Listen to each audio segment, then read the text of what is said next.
Assalamualaikum warahmatullahi wabarakatuh. Dan pemirsa Fajar TV dan pendengar Fajar Radio, Anda menyaksikan opini obrolan hari ini dari kantor Kecamatan Panakukang, tentunya bersama saya Sartika Muhtar. Kecamatan Panakukang dikenal sebagai kecamatan yang memiliki program inovasi yang luar biasa, terutama dalam hal pelayanan publik. Untuk itu kita akan mengupas terkait dengan program apa saja yang dimiliki Kecamatan Panakukang. Nah, sudah hadir bersama saya saat ini yakni pelaksana tugas Camat Panakukang, Bapak Andi Pangeran Nur Akbar. Apa kabar, Pak? Baik, Bu. Ya. Terkait dengan banyaknya program inovasi yang dimiliki Kecamatan Panakukang, program apa saja, Pak, yang ada?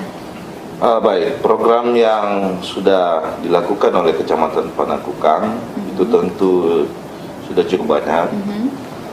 Untuk program rutin, tentunya kita mengacu kepada visi dan misi Bapak Wali Kota Makassar, di mana kita ikut andil dalam beberapa poin seperti mengurangi pengangguran, di mana ya kami merekrut tenaga kebersihan yang ada di Kecamatan Panakukang, yang rata-rata masyarakat yang kami rekrut adalah masyarakat sekitar Kecamatan Panakukang. Nah, kemudian juga terkait jaminan-jaminan sosial, kami sudah memberikan jaminan kesehatan dan keselamatan jaminan kematian bagi para petugas kebersihan kami dan juga plus dengan RT dan RW kami. Kemudian kami juga di sini terkait masalah tingkat perekonomian masyarakat, juga kami mendorong kepada masyarakat untuk tetap konsisten dalam mengembangkan bank sampah yang ada di Kota Makassar. Alhamdulillah, Kecamatan Panakukang menjadi salah satu bank sampah yang sudah masuk kategori platinum di tingkat Kota Makassar. Nah, untuk dari sisi inovasi sendiri, itu kami sudah menjalankan beberapa inovasi, kurang lebih 2 tahun terakhir kita sudah jalan. Di antaranya yaitu kita punya inovasi lorong. Nah, karena Bapak Wali Kota Makassar tentunya sangat fokus kepada lorong. Kami ada beberapa lorong unggulan, ya. Yang pertama itu adalah longset atau lorong sehat.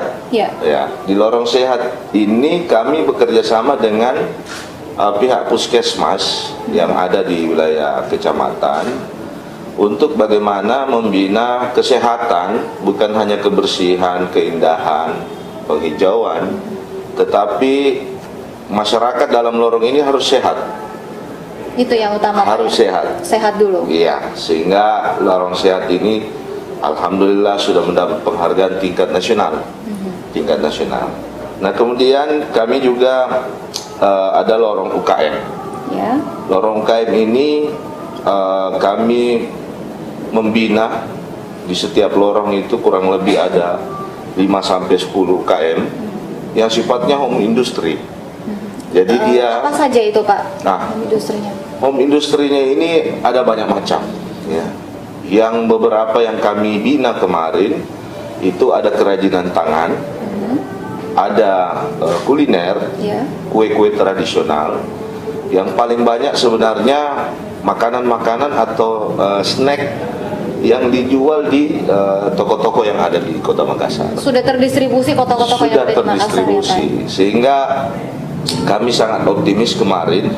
Dan alhamdulillah lorong ini sudah ditinjau juga oleh Ibu Wali Kota Makassar. Ya.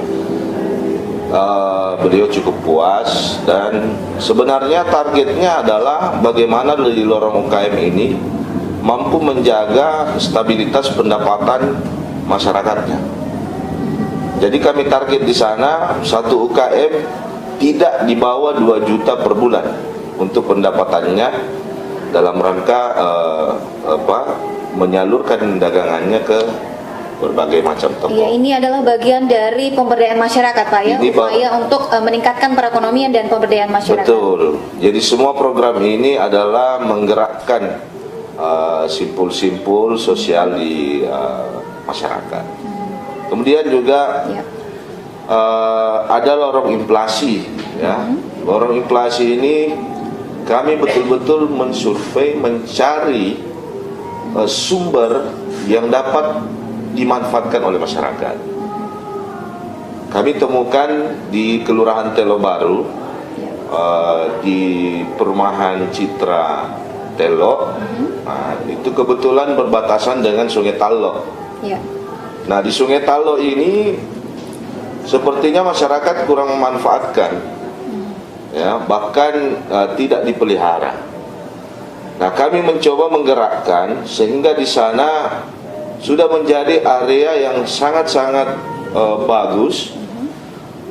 Mereka sudah membudidayakan tanaman-tanaman produktif. Saat ini Pak ya? Saat ini sudah ada cabai, sayur-sayuran seperti selada, okra, dan beberapa sayuran yang kualitas ekspor itu sudah dibudidayakan di sana. Dan sekarang kami sudah kerjasama dengan Dinas Ketahanan Pangan untuk bagaimana hasil-hasilnya ini bisa dijual di luar kota Makassar. Iya, baik Pak Camat, kita masih akan kembali di perbincangan kita dalam opini, namun kita harus jeda terlebih dahulu. Tetaplah bersama kami di Fajar TV dan Fajar Radio.